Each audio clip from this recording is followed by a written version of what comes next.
On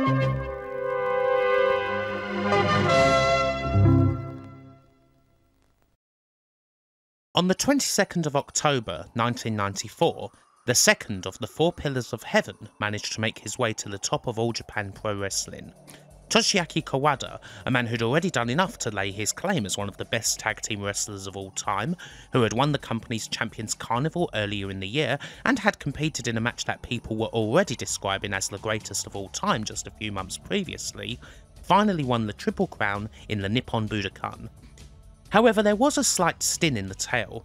It wasn't by defeating the man he'd chased for the past 2 years. Kawada won it through defeating Dr. Death Steve Williams, the man who had put an end to Misawa's 705-day reign on the 28th of July.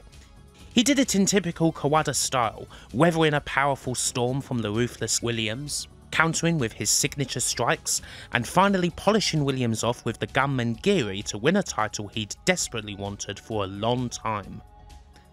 However, the hunt was still not over. Triple Crown or not, Toshiaki Kawada was still yet to defeat Mitsuharu Misawa, the man who'd always been a step ahead of him, who was once his school friend and was now his bitter rival, both in storyline and in real life.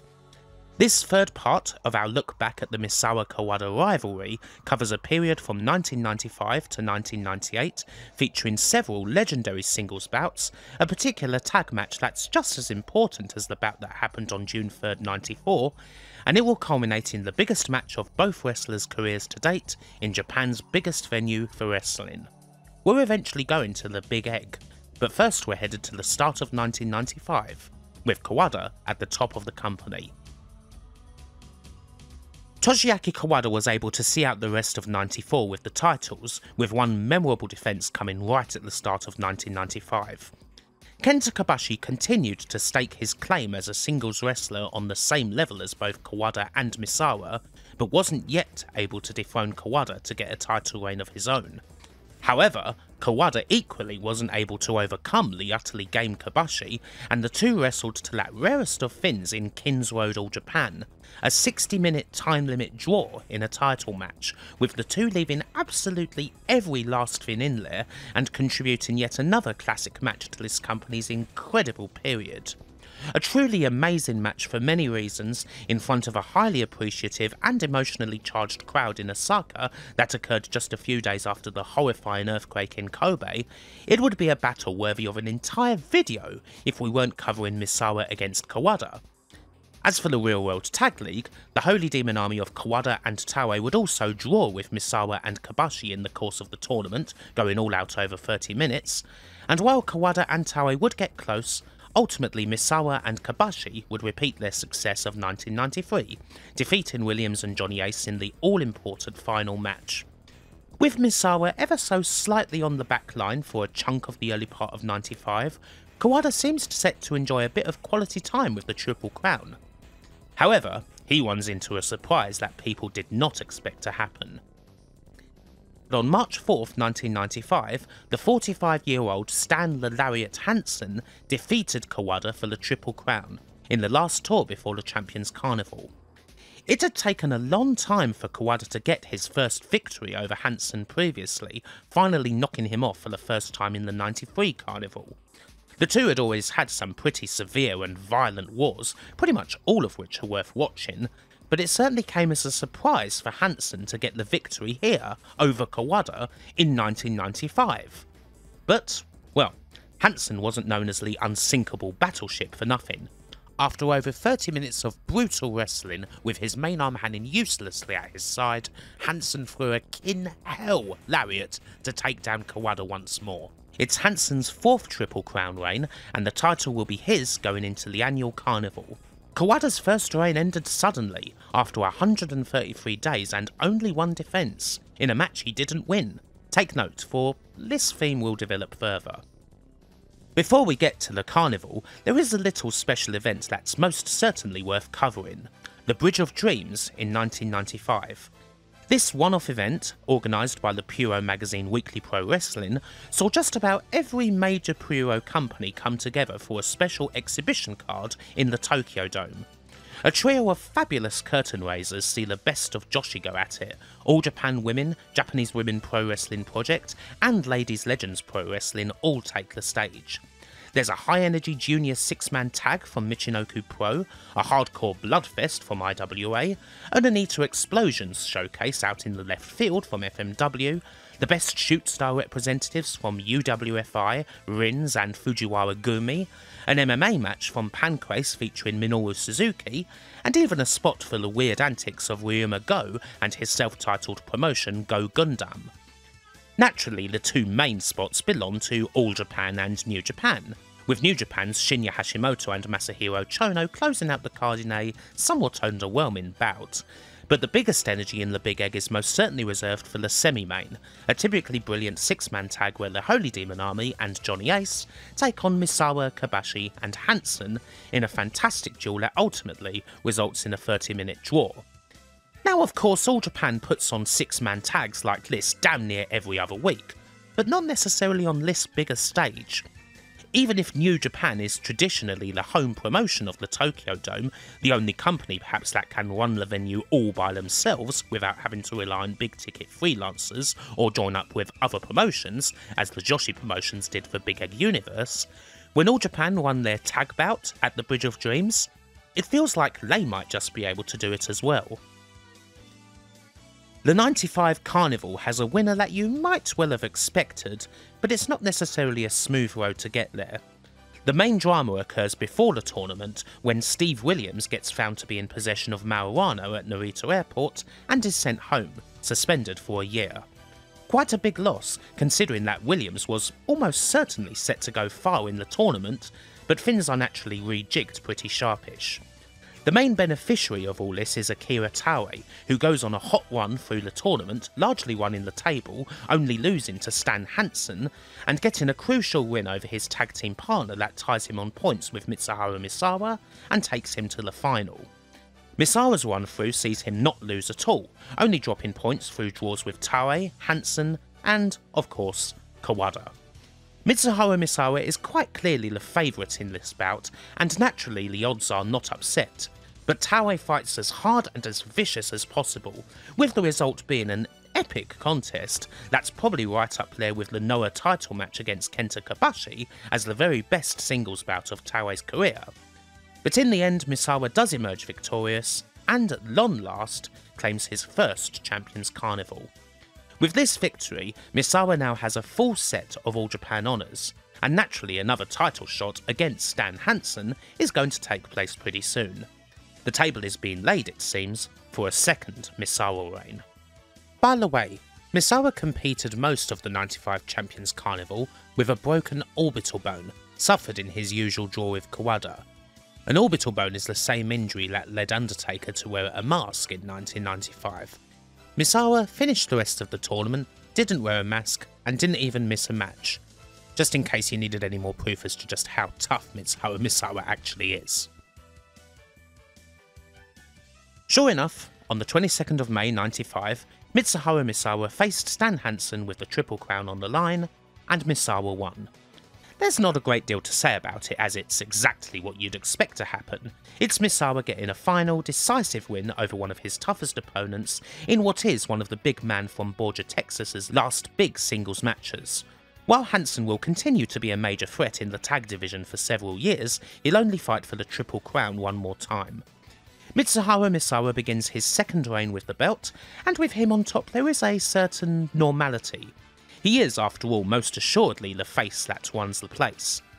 And naturally, with Misawa holding the belts again, thoughts once again turn to another meeting between Misawa and Kawada. And indeed, it's coming. But this time, it's going to be set up for a spot of tag team action. Despite the advances of the Holy Demon Army, the team of Misawa and Kenta Kobashi have been the absolute dominant team in the company over the last couple of years. Essentially, they've held the belt since December of 1993, only breaking for the traditional vacation of the titles for the 94 Tag League, a tournament that they won for the second year in a row, giving them the belt straight back. Even if the tag scene in All Japan is somewhat top heavy, with Misawa and Kobashi only ever defending the belts against two other teams, the Holy Demon Army and the duo of Johnny Ace and Steve Williams, the company does their best to pull out a lengthy story from the people they have available. And the story of the Holy Demon Army versus the last two standing from the Super Generation Army is in many ways an epic on par with the Misawa-Kawada singles feud. Again, it's a story of a long chase.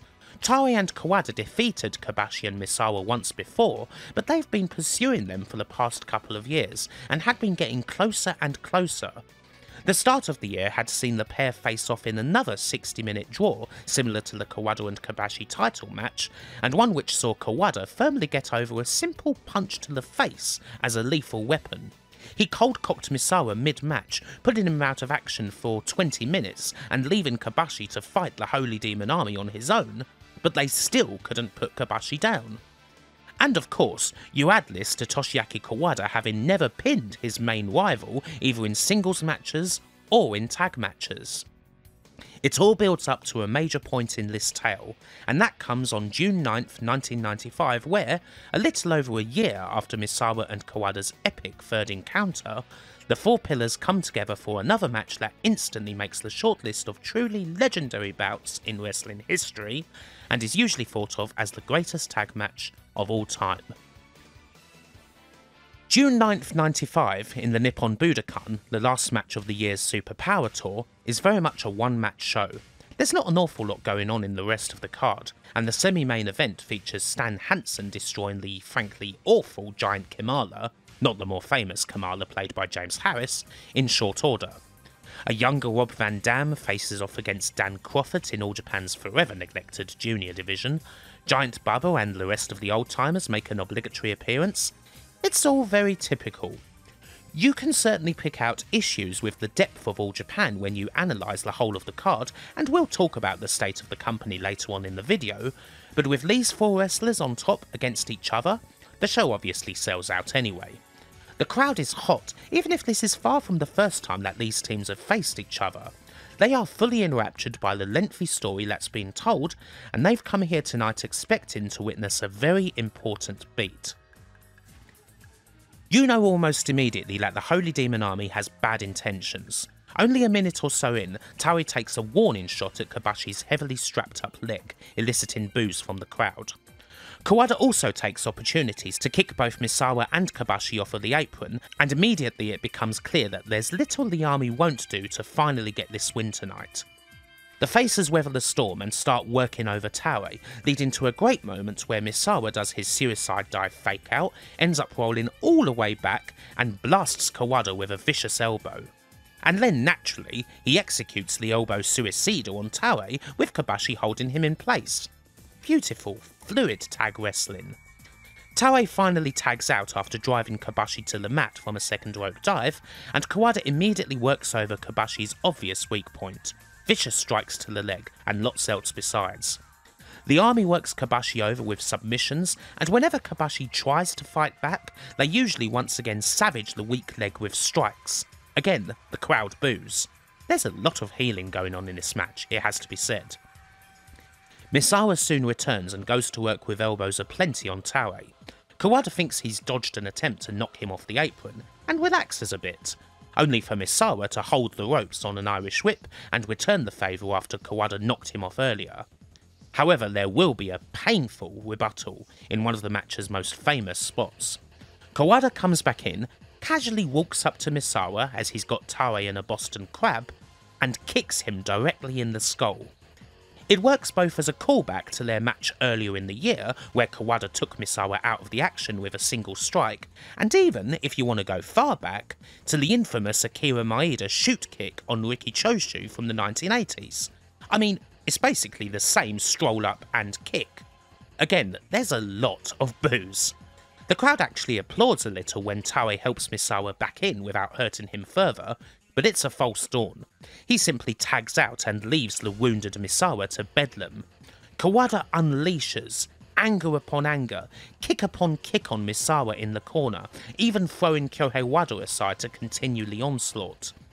Misawa eventually recovers somewhat to start fighting back, but now both Kawada and Taue are on him. Kobashi comes in to help, but soon eats a dropkick to the back of his injured leg. More boos. Misawa and Kawada continue fighting, now with Misawa hitting elbows in the corner until Taue thrusts him down. Kobashi comes back for chops on Taue. It's all just such a furious, never-ending sequence of brutality, the most hateful point of this entire story so far, until Taue finally, famously, throws Misawa down directly onto Kobashi's injured leg. At this point, Kobashi is in agony and basically immobile, and it's not helped further when Kawada hits a knee drop on the leg from the second rope. He'll be out of commission for a while, and the army have taken a big advantage. As an aside, this is some of the most dramatic tag action you will ever see, with a crowd that's absolutely screaming, and it's only going to get even more intense from here. Taue and Kawada both go to work on Misawa over the next couple of minutes, punishing him with chops, kicks and submissions, looking to press their advantage. Taue hits a nasty atomic throw, and even when Misawa tries to fight back with elbows, Kawada comes back with a lariat. Soon enough, Kawada has the stretch plum locked on in the centre of the ring, and it's at this point when, despite the pain, Kobashi comes back. Unbelievably, he's full of fire. Taue tries to take the leg out once more, but Kobashi retorts with lariats for him and for Kawada.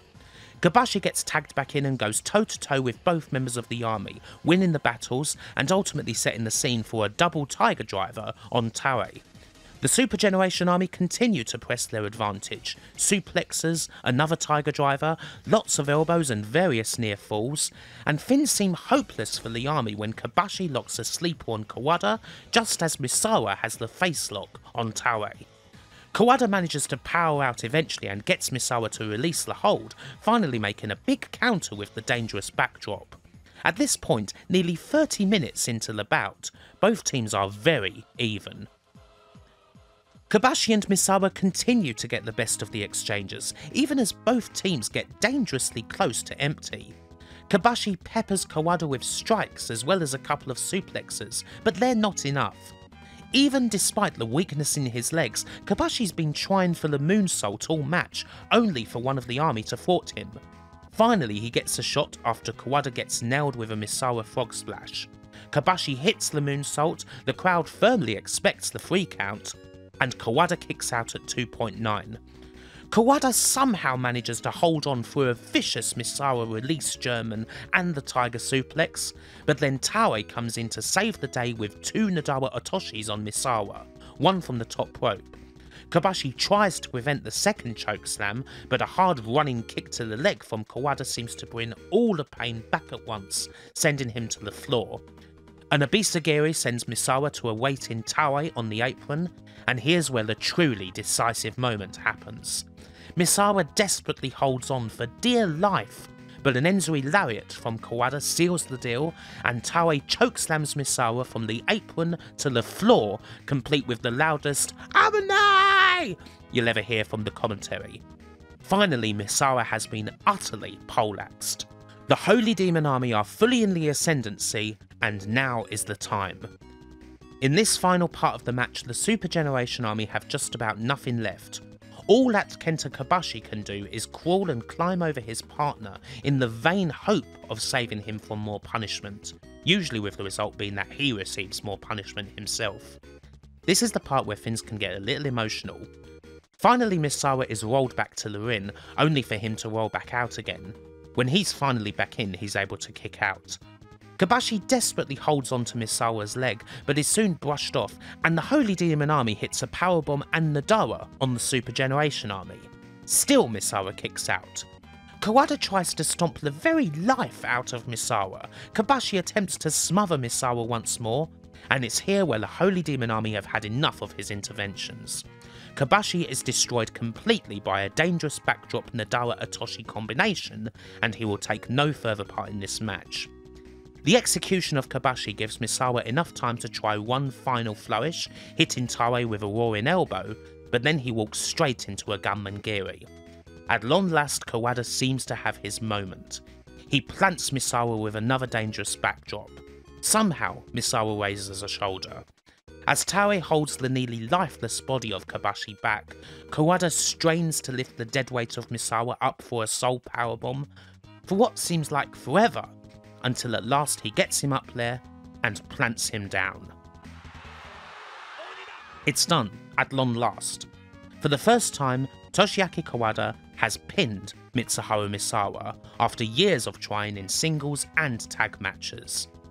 As big a milestone as this is, it also shouldn't be forgotten that the Holy Demon Army have also won the tag team titles, ending Misawa and Kobashi's nearly unbroken year and a half with the straps. The interviewer is more than eager to stress this to an utterly spent team as the crowd goes wild, along with acknowledging the fact that this is Kawada's first pinfall on Misawa. He's done it in a match that will go down as one of the very greatest ever. In terms of story and being such a climactic moment, not to mention the sheer quality of the in-ring action, it's hard to think of another tag match that's on this one's level. It achieved this status very quickly, both in Japan and for Puroresu fans across the world. Dave Meltzer broke his star scale for it, proclaiming that the match was 5+ stars, something he'd only done once before for Misawa and Kawada's June 3rd '94 battle. On a personal level, this is actually my favourite match of all time, a place that cements itself just that little bit more every time I watch it. I've watched many great matches, even more so since I've started doing these videos, but for me, June the 9th '95 is still at the very top. What a moment. What a match. One that anyone who wants to start a journey into Puroresu simply has to watch, either on its own or as part of this story. It's very special. And now that Kawada finally has that pinfall over Misawa under his belt, I'm sure you won't be surprised to learn that another tilt at Misawa's Triple Crown isn't far off. Indeed, things move very quickly. A Misawa vs Kawada title match will headline the very next tour, the Summer Action Series, on July 24th. This is still by some distance the hottest match that the company can put on, meaning that it sells out the Nippon Budokan almost immediately. It's not as if selling the Budokan out is much of a surprise. All Japan are generally guaranteed to largely pack it, no matter what, and they claim to have a streak of well over 100 Budokan sellouts at this point. But the tickets do go that much quicker when these two are on top. Makes you think if they could run it at a bigger venue than the Budokan's 16,300 seats, really. In any case, the story going on here is simple. Kawada has finally proved that he can pin Misawa. He's now done it, at least in a tag. But can he do it in a singles match? The answer is surely yes, and he certainly has the momentum going into this bout after such a famous victory to pull it off. The opening exchanges show the parity here. A lot of big moves and strikes are gone for, and almost all of them are blocked or dodged. At this point, these two know each other very well, almost as well as they know themselves. Finally, however, a boot and a bisagiri hit their mark, sending Misawa outside.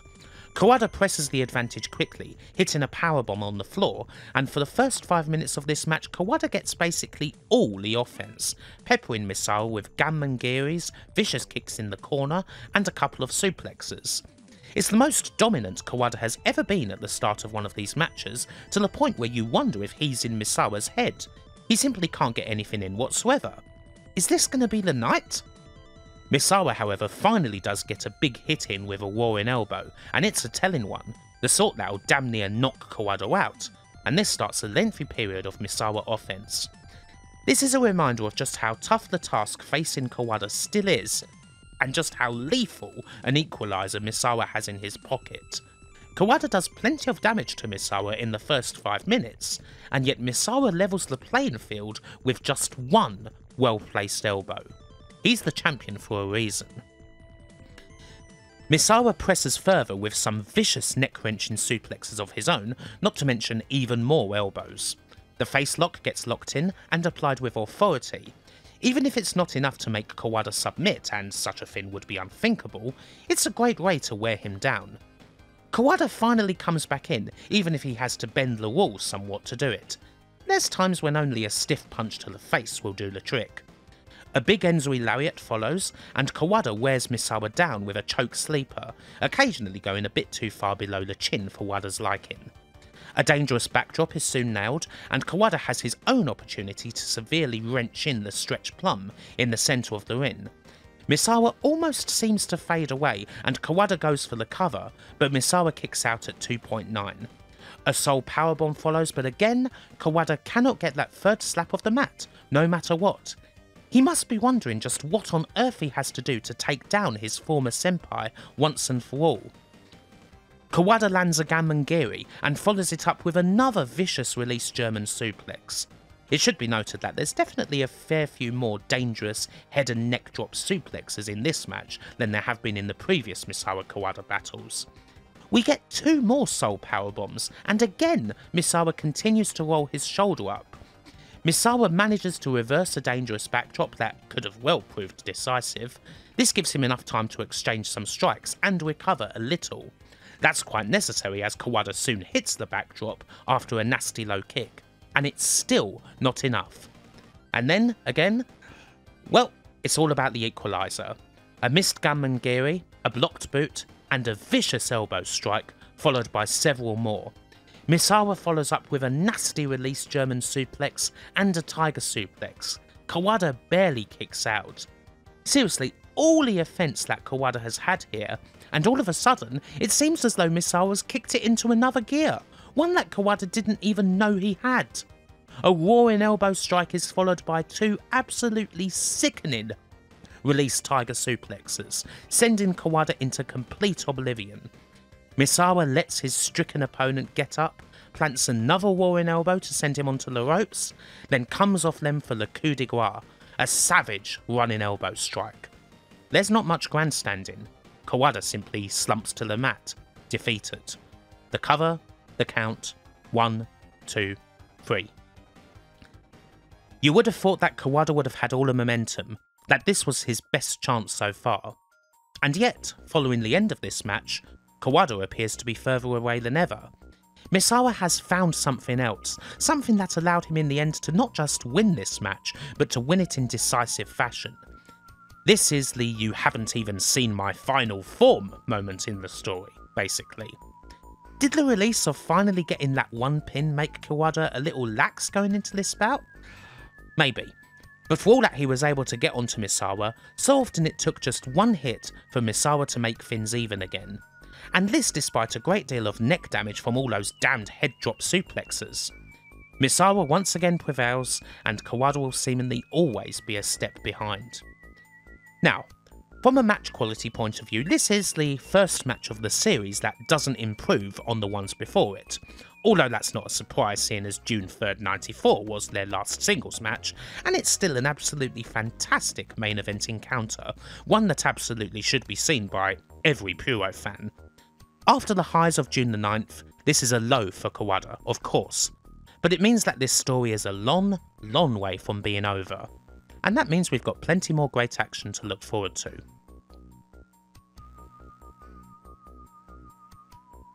Following July the 24th, we do go through a relatively quiet period in this story. There'll still be some excellent matches of course, but it'll be nearly 2 years before Misawa and Kawada have their next title match, and beyond the typical Champions Carnival 30-minute draws that they have every year, the majority of their meetings will occur in tag matches. Does this mean that the quality of the action diminishes at all? Well, no. There's still tons of exciting things happening, and a couple of these tag matches are absolutely colossal. So before we take stock of where we're at as far as the state of the company and Puroresu as a whole goes, not to mention the state of the relationship between these two incredible gladiators, it's worth going through the highlights of the rest of 1995 and 1996. The traditional last tour of 95, the Real World Tag League, sees Kenta Kobashi and Mitsuharu Misawa win once more, getting a bit of revenge over the Holy Demon Army in the final, and making for a historic three-peat. There's a slight change to the tournament in that the winner does not win the tag belts, instead receiving the title shot on the next tour. However, Misawa and Kobashi decide not to take the shot, with Kobashi becoming yet more prominent as a singles wrestler, driving Misawa himself pretty hard in a tough title defence in October. He largely forgoes tag wrestling to compete in singles, although he still remains part of the Super Generation Army.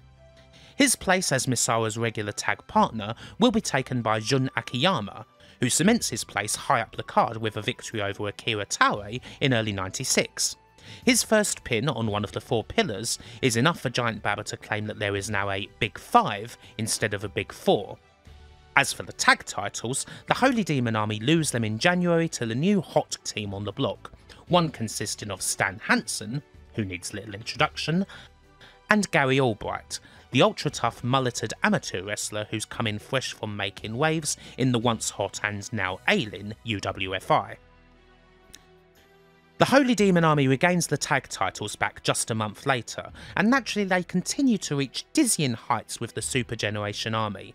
On the 23rd of May they have an absolute ripper of a match with Misawa and Akiyama. Misawa and Akiyama take the big win on this night, and Akiyama claims his first championship. But the next night springs something of a surprise. Despite his earlier loss to Akiyama, the first half of '96 has seen Akira Taue make a great deal of waves. He got to the Carnival final last year and had a couple of barn burners with Misawa, and in 1996, he goes one better. The Dynamic One wins the Champions Carnival, besting the returning Steve Williams in the final. And then, the very next night after losing the tag titles, he defeats Mitsuharu Misawa to claim his first Triple Crown Championship. It's quite the rise for the man from Chichubu, who is often seen as a couple of steps behind his fellow Three Pillars of Heaven. He even successfully defends the belt against his tag team partner.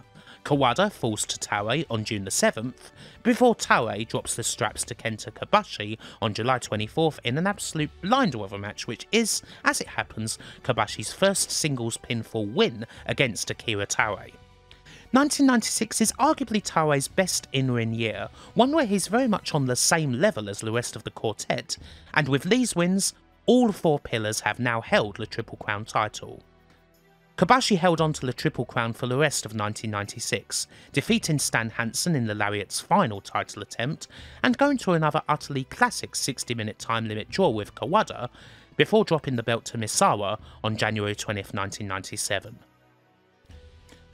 The final notable thing to mention, and it is very notable, is that the Holy Demon Army win the Real World Tag League for a second time, defeating Misawa and Akiyama in another staggering bout. It's quite possibly the best Tag League final ever, and is often seen as being almost on par with the June 9th 95 match. It's that freaking good of a contest.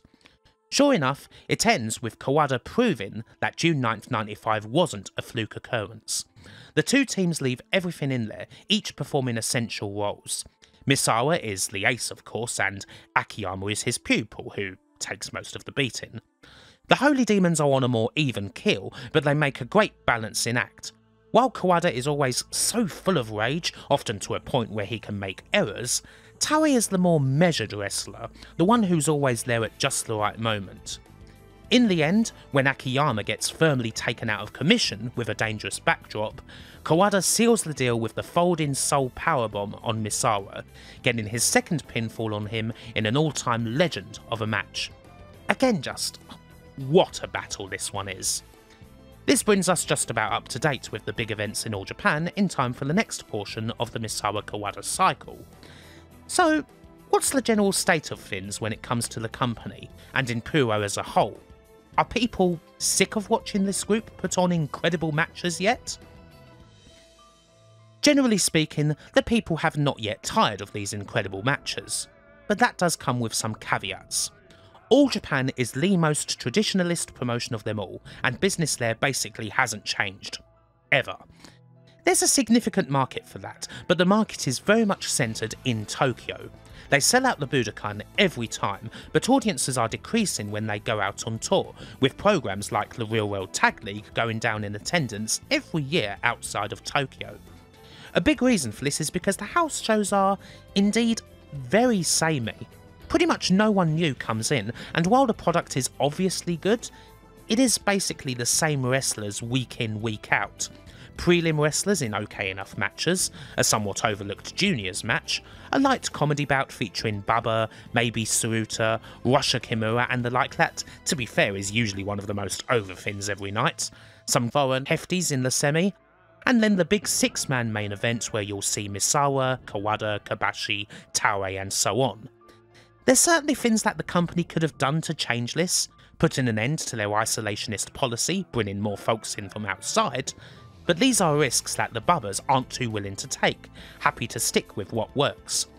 Not everyone there is happy about that. Toshiaki Kawada even goes as far as to question the isolationist policy in an interview, comments which land him in the doghouse for a little while. There are slight signs of things changing when a deal is rumoured to be in the works to cross-promote with UWFI in the fall of '96, but this soon falls apart and things go back to the usual. As good as the product is, for some people it is becoming a bit stale. There are other potential issues in how top-heavy everything is. Sure, Misawa, Kawada and Kobashi are three of the greatest wrestlers in the world. There are others who are thought of on the same level at this time, generally speaking. Akira Hokuto, Manami Toyota, Nobuhiko Takada, Chris Benoit, Shawn Michaels, Bret Hart. But when it comes both to skill and drawing power, All Japan's main trio are kind of hard to beat. If you want to look at Meltzer and his audience back then as a measure for how well thought of these guys were, then have a look at the following. All Japan wrestlers won the Observer's top award, the Wrestler of the Year, 6 times in the 90s. Jumbo Tsuruta in 91, 4 in a row from 94 to 97 with Kawada, Misawa, Kobashi and Misawa again, and then Misawa for a 3rd time in 1999. As far as 5-star matches go, well, the 4 Pillars of Heaven were involved in no less than 29 matches in the 1990s that were rated 5 stars or more. In other words, all of All Japan's 5-star matches. All Japan Women were second to them in the 90s, and they had 16. Now, that's an amazing number too, but it's still a pretty big gap between first and second. These guys are undisputed wrestling gods, there's no doubt about it. But a lot of people had a few worries. Every year they get a little bit older and get a bit more wear and tear on their body, a big concern with this company's very hard style. A lot of people wondered just what would happen if one of these guys got severely injured and were taken out for a period of time, similar to what happened with Jumbo. How bad would that be for All Japan? Because the standard of wrestling here is so phenomenally high, how would you even go about replacing someone like Misawa, Kawada or Kobashi? Is that even possible? These were pretty fair questions to ask. Some of the big folks who do sign up, like Gary Albright and, quite shockingly, Hiroshi Hase from New Japan in late '96, are damn good, but even they aren't seen as potential Misawa, Kawada or Kobashi replacements. All that said, business is still good. For the most part, it's utterly consistent.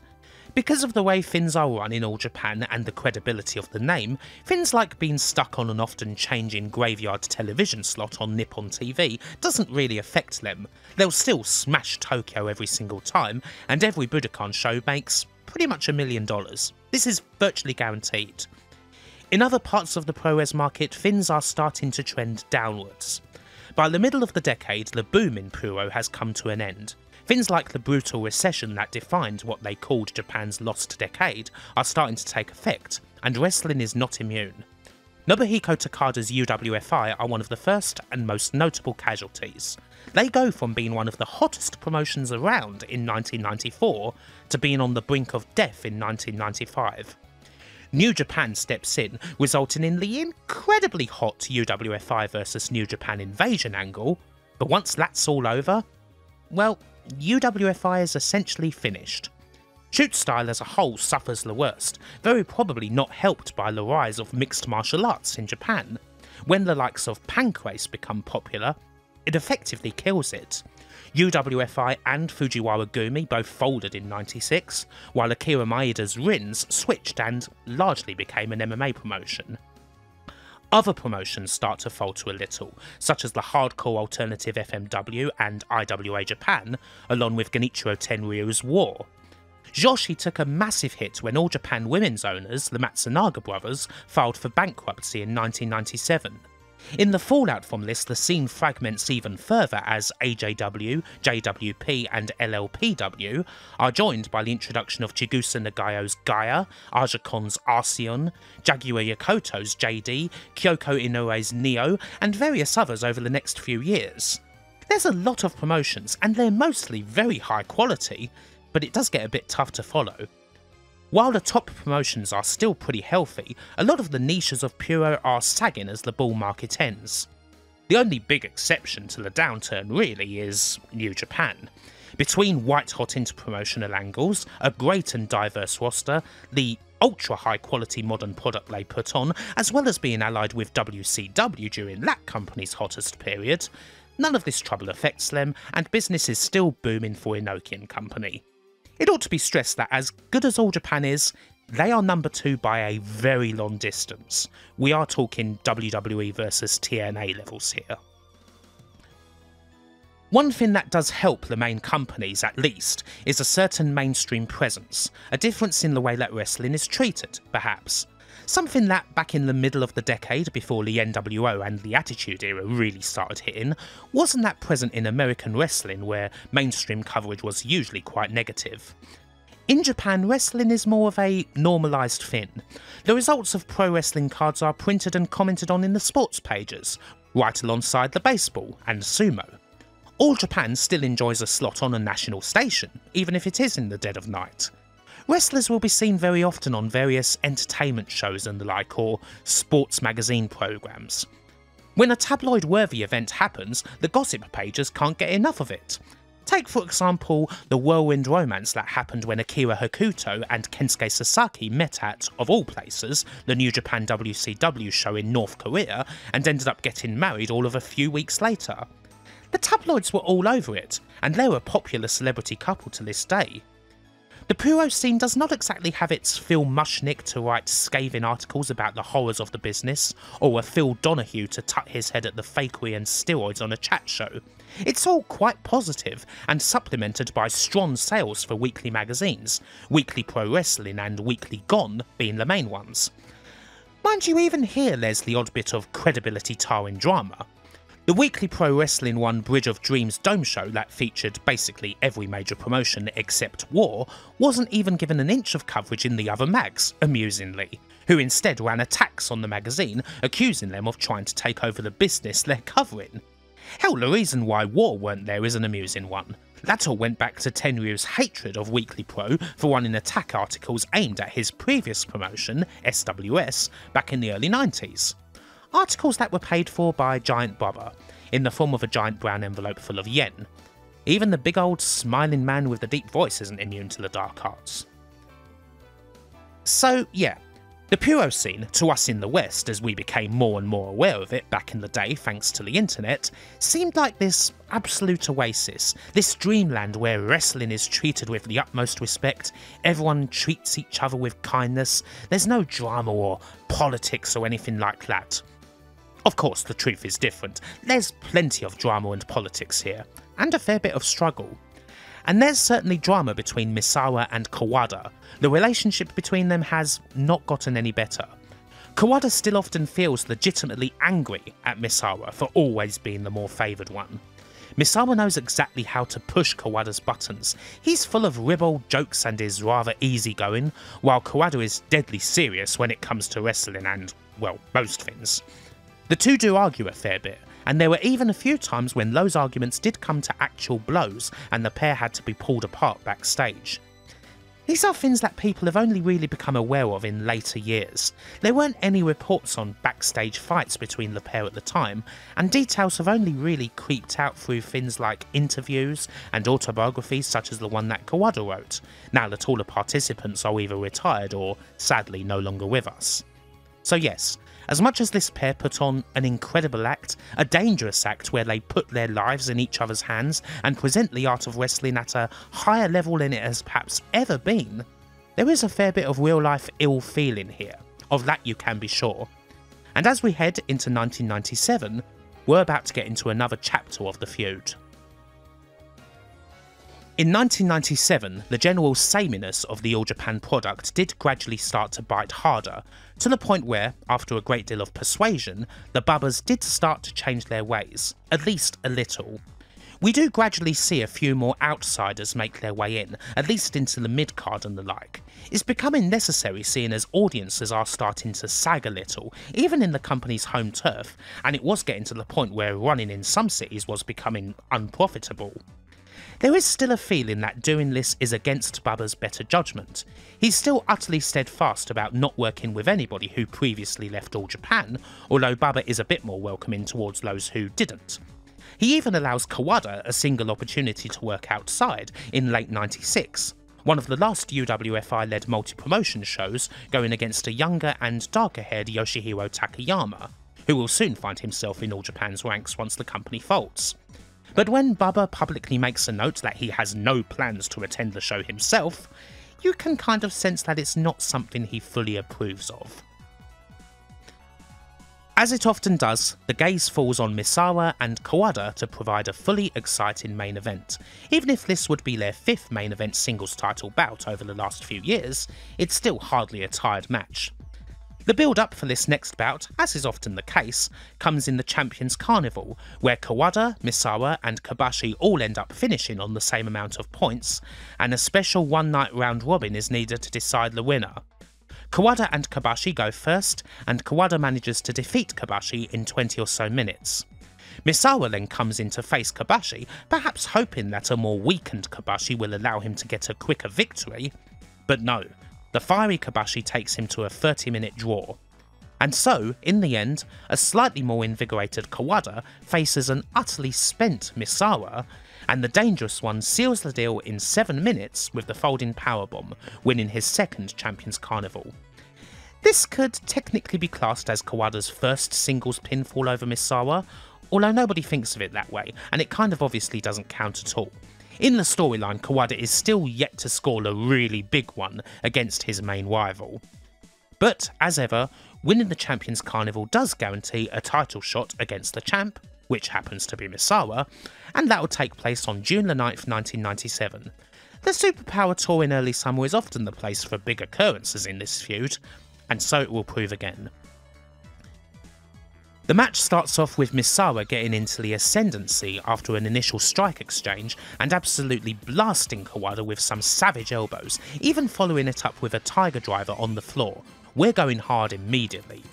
Kawada is quickly reminded, as if he needs to be, of how dangerous these elbows are, and so when he does get an advantage, he goes straight for the elbow arm, trying to lock Misawa into cross-arm breakers, but Misawa makes the ropes each time. The arm assault continues, and it soon gives Kawada the chance to seriously mangle Misawa's arm on the floor, and even if Misawa does get the odd elbow in, it's notable how much it makes him smart. He's less able to capitalise, more prone to lunges, and when he does, he's prone to getting countered. Misawa deploys fighting spirit to fight through the pain, but Kawada has plenty enough of his own, and we do get a fairly lengthy sequence of big moves followed by desperation responses until both are down.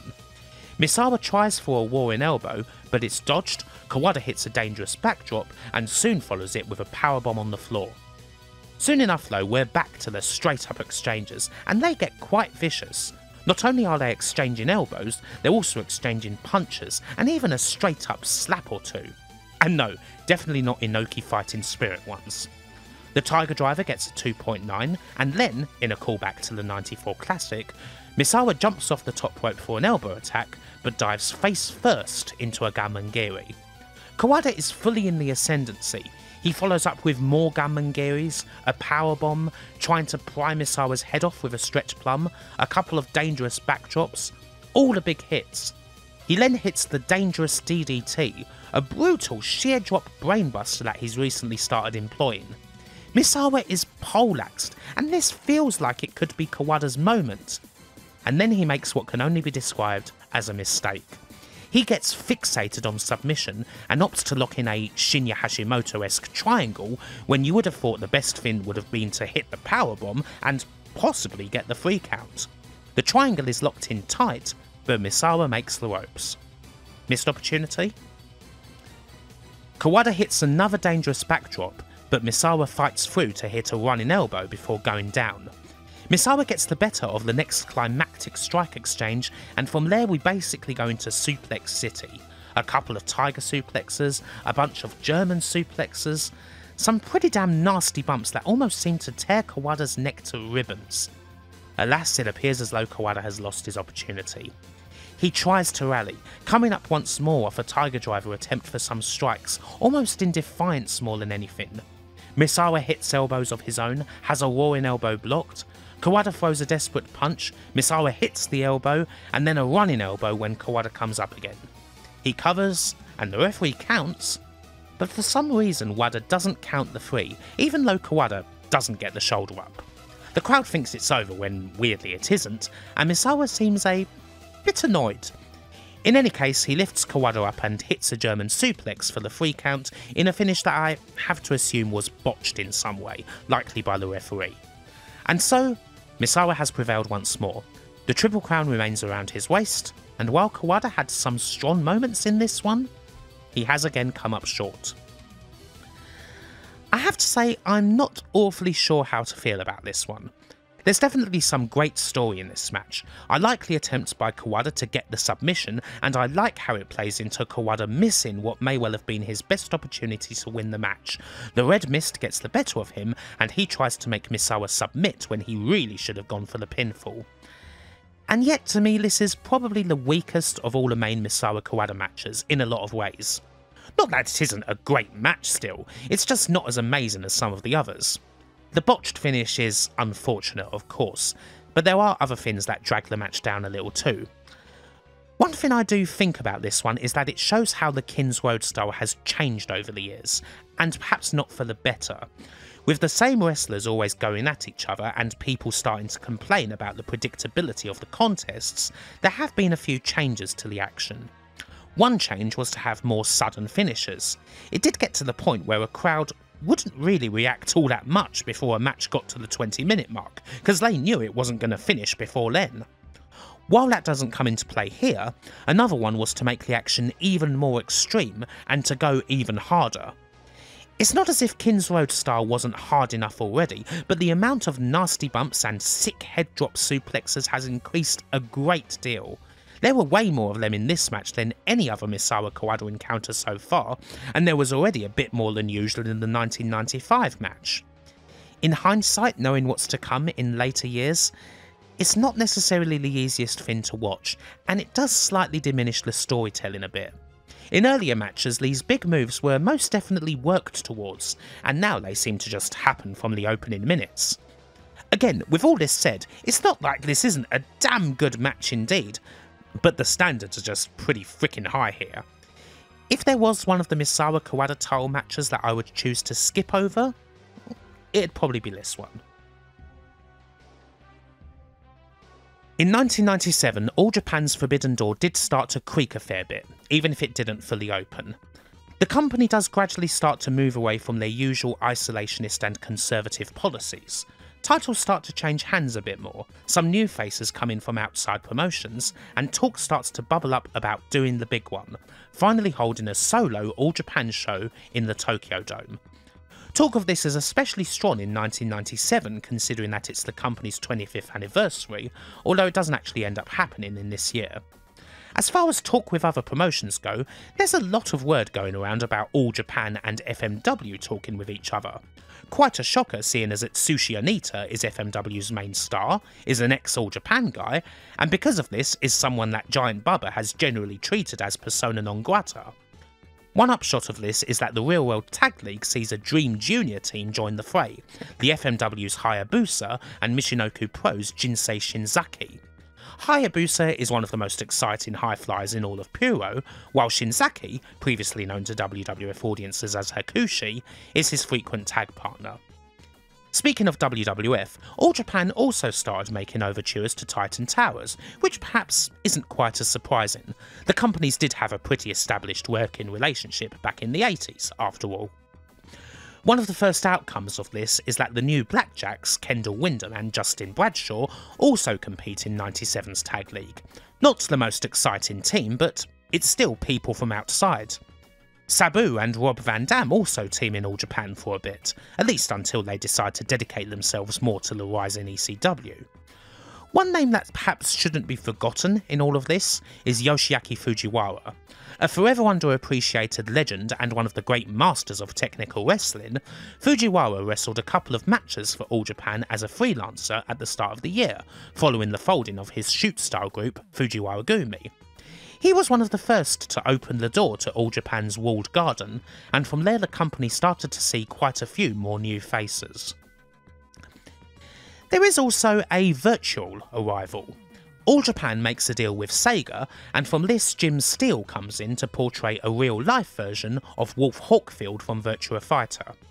Add this to the recent arrivals of Hiroshi Hase, Gary Albright and Yoshihiro Takayama, along with the increasing presence of wrestlers like Takao Omori, Monakia Mossman and Yoshinari Agawa, not to mention Jun Akiyama's firm placing now in the main event, and the roster actually does undergo a little bit of much needed freshening up over the course of the year. Of course, there are departures too. Over the next year or so, the company loses a fair bit of talent to WWF, mostly foreigners. Steve Williams is obviously the big one to come here in 1998, but dependable mid-card talents like the team of Doug Furness and Dan Crawford and The Patriot also jump ship. Other names that didn't make it are more lost in the midst of time. A lot of dojo prospects who the company really fancied the look of and put a bit into, but they just couldn't hack it because, well, All Japan is really friggin' hard. With all this in mind, it's a good job that the company did start doing a lot more hiring and reaching out, really. A big part of these various changes is down to pressure from outside sources. While All Japan's ratings on Nippon TV aren't usually all that bad for the incredibly late time slots that they get stuck into, the network was getting rather frustrated with the sameness of their product, not to mention the total lack of modernity. And so they did start to lean on All Japan to try and do something different and, you know, actually take some risks once in a while. You can't really blame them, and to be honest, the company really did need it. It's amazing really to see the quality of the wrestling that All Japan put on and then realise that they actually made an awful lot less money than they really should have, to the point where they often struggled to stay in the black and really faltered outside of the capital city. There are good and bad approaches to the way the Bubbas did business. The good is in the long storytelling, the simplicity and the quality of the wrestling which they encouraged to be as rich and as deep as possible. But my word, they were just so damn conservative and risk-averse, and it did start to really bite them in the arse in the second half of the 90s. What about All Japan wrestlers going out and doing spots in other companies? Well, that doesn't happen much. It's kind of a shock whenever it happens at all. Even the young Takao Omori's brief spot in the 96 Royal Rumble was kind of a surprise because it's usually completely verboten.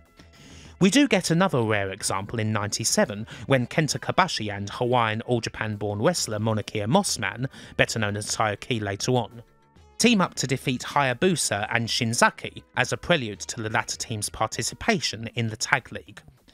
The All Japan FMW relationship is an odd one, and we don't end up with a lot of evidence of it in the ring, but there were some wild plans, including the idea of Anita taking part in All Japan's planned Dome show and doing a classic Anita deathmatch, you know, one with explosions and all the trimmings, the sort that he still happily does to this very day, and said match would have been against Bubba himself. Now obviously this didn't end up happening, but the thought of an Anita deathmatch taking place on an All Japan card against Bubba, of all people, is just utterly surreal and outrageous, and it's almost a shame it didn't end up occurring. Other ideas for the Dome show were thrown around the place. Notorious ex Yokozuna Koji Kitao getting involved, a dream singles match between Tatsumi Fujinami and Jumbo Tsuruta that was largely nixed due to the latter's condition, some exploratory negotiations with ECW that may have seen Shane Douglas defending the belt against Hiroshi Hase, or Kobashi taking on Bam Bam Bigelow. Ultimately, Bubba ends up vetoing most of the more outlandish ideas, as well as any thoughts of working with the WWF and headlining the Dome show with, say, a main event WWF talent going against an All Japan main talent. While WWF will have a presence at the Dome in the end, some rather fractious negotiations between both sides, marred by a general lack of understanding of each other's product, means that it ends up being a lot less than either originally planned. In the end, Bubba says that if we're going to do the Dome show, we have to close it out with our best wrestlers. And you can see his point. With this in mind, you can probably guess what the main event of this Dome show is going to be. With all the wrangling that's going on and the various ideas of just what the company's going to do inside the Big Egg, All Japan ends up missing their 25th anniversary, at least in the Dome. Instead, they make plans to run a belated anniversary show there in 1998 that kind of serves as a triple celebration. 25 years of All Japan, 45 years of Nippon TV, and Giant Bubba's 60th birthday. Giant Bubba announced at the end of 1997 that the show would take place on May the 1st. Historically, he's always thought that if All Japan were to run the Dome, it would take the shine off of the traditional big events at the Budokan Hall, and he's not necessarily alone here. Both Misawa and Kobashi were also not in favour of running the Dome and advised Bubba against it. But it's going to happen, and Misawa and Kawada will naturally main event the show. There will be a few outsiders. The on-off FMW relationship sees the Headhunters and Mike Awesome, in his Gladiator gimmick, feature on the undercard. Hayabusa and Shinzaki will also be there in an odd match, going against each other in a bout where Hayabusa will team with Giant Bubba, an odd mixture of the classic comedy old-timer antics and high-flying action. While there was all sorts of conjecture as to how the WWF All Japan negotiations was going to affect the show, with rumours of All Japan desiring Steve Austin, Ken Shamrock and Shawn Michaels for the card, followed by the firmer ideas of running Undertaker vs Taue and Vader vs Kobashi in singles at the Dome, which may also have resulted in Kobashi working a program in WWF with Vader over the summer, believe it or not. The ultimate end result is that Vader makes his first All Japan appearance, forming a dream team with Stan Hansen in the semi-main, up against the team of Kobashi and Johnny Ace. And Hiroshi Hase has time off from his senatorial duties to appear on the show, going against Jun Akiyama. Still, in the end, as ever, it's all going to be about that main event. Nearly 6 years later? Yep, it's still the biggest match in the company's locker, and now it's going to be on the biggest stage. As far as build-up goes, most things that happen are pretty usual. The Holy Demon Army won the 97 Tag League, defeating Misawa and Akiyama again in the final. Another fine match of course, although nowhere near as amazing as the 96 one. The Champion Carnival saw Misawa win once more. This time he ended up facing Akiyama in the final after the pair tied on points, and naturally the champ prevailed. Misawa has been champion since January of 97 after beating Kenta Kobashi, and has actually defended the belt an awful lot more in this reign than he has in his previous two. 8 successful defences. The one against Kawada that we've covered, 2 against Akiyama, another absolute classic against Kobashi in October, as well as 2 against Williams and 1 each against Taue and Johnny Ace. Perhaps another sign of All Japan trying to boost up their cards, the Triple Crown has gone on the road, with more defences occurring outside of the typical Budokan Hall. The big match itself was finally announced in March along with the rest of the card, although there was the possibility of a last-minute shake-up when, later in the month, New Japan and WCW's long-standing business relationship basically fell apart overnight. Bubba did make overtures to WCW, and if there had been more time, perhaps some of those guys could have been there, but it was ultimately too late in the day. In the end, the All Japan Dome show is actually not that different from a regular big Budokan Hall card, with typical All Japan presentation and not much in the way of the surprises or pyrotechnics that are usually expected at Dome shows. While this was a bit of a disappointment for the paying fans, at least before the show itself, All Japan still drew around 58,300 people to the Dome, very little of which was papered, and this was plenty enough to make the show very profitable. The gate alone was somewhere around $4 million. There were also worries about wrestlers' conditions going in. Misawa in particular is pretty frickin' banged up, suffering injuries to his back, neck, and one of his fingers during the Champion Carnival, and a broken kneecap in his last defence against Johnny Ace. With all this, plus people grumbling about the quality of the card, can Misawa vs Kawada actually deliver on the biggest Puro stage of them all? Misawa starts off strong, hitting elbows and a flying lariat. Kawada tries to ground him, but Misawa blasts him some more with elbows to send him reeling. If Misawa's knee is hurting, and you can see the bracing under his tights, he's not showing it. He comes off the top for a big drop kick and then a crushing elbow suicida to the outside. Misawa works the face lock and goes for the tiger driver, but Kawada hits a spin kick and then positions him on the top for a superplex. Amazingly, Misawa flips out of it, a move that must have been hell on that knee, but Kawada nails a boot and follows up with a vicious brainbuster. Misawa runs out of a powerbomb attempt, but Kawada's there with the boot again before Misawa can get any momentum, a theme that will be common in this match. Kawada is desperate to be a step ahead of Misawa at all costs, something he's always struggled with. Misawa gets the better of the next strike exchange and manages to hit a couple of suplexes not long afterwards. However, Kawada dodges a roaring elbow, hits a big German, and follows up with a Gunman Giri to win back the advantage. But then Misawa catches Kawada on the wake up with more elbows and a German suplex to send Kawada out of the ring. He brings him back up and nails him with the Tiger Driver as we go back and forth. Kawada crucially finds a way forward by attacking the weak point. Twisting Misawa's leg with a dragon screw, he then opts for big submissions on the wounded limb like a half crab and a figure 4 leg lock. Misawa survives, but the pain is pretty clear. Still, even if the leg is hurting, the elbows are pretty strong. Misawa hits some vicious ones to knock Kawada down, and a roaring elbow to the back of the head sets up a tiger suplex. It's a move that's beaten Kawada before, but he kicks out. A Gunman Giri gets blocked, but Misawa hurts his elbow arm in the process, and Kawada takes notice, hitting a running boot to the arm, then the head, and following up with a cross arm breaker. He's going to have to break Misawa down, limb by limb if he has to. Raw Spirit allows Misawa to hit more elbows and another Tiger Driver, but Kawada is still there as we head into the closing stretches.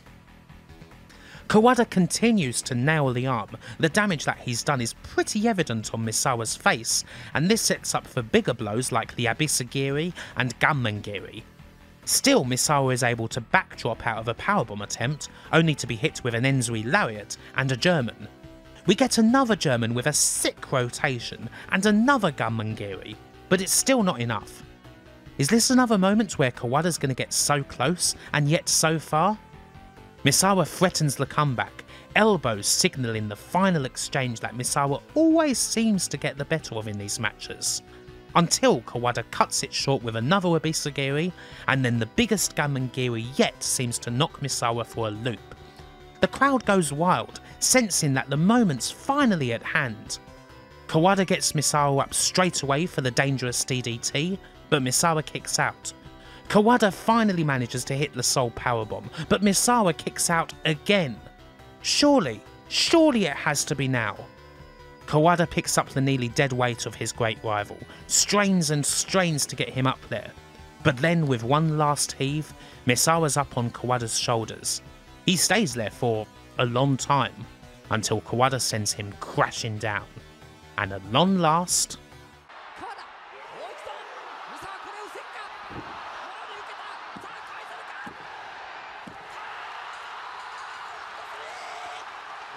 it is done. The hunt is complete.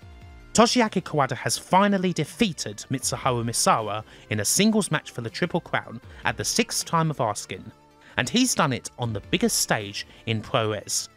Kawada was finally able to produce that perfect performance, and it damn well needed to be in order to get the job done. The crowd absolutely roar a victory, and his seconds are just as happy. Tamon Honda, Takao Omori and Yoshinari Agawa lift the exhausted Kawada up on their shoulders, celebrating what he has managed to achieve after so long. Lord James Blears hands him the belts, and in the interview afterwards, an emotional Kawada thanks the crowd at the Tokyo Dome for helping to make this night the happiest that he has ever been in a professional wrestling ring. It's been such a long fight to get here, but Kawada defeated Misawa at last, fair and square. The match itself is a brilliant one, of course. For all the worries about Misawa being banned up, or whether it would work in the Tokyo Dome, it absolutely did, and they pulled out all the stops and more. They gave the Big Egg a stone cold classic, and ended All Japan's big solo dome show on a high note. Enough for the show to be a success critically as well as commercially, and definitely enough for Giant Bubba to say that they'll be running the dome again next year.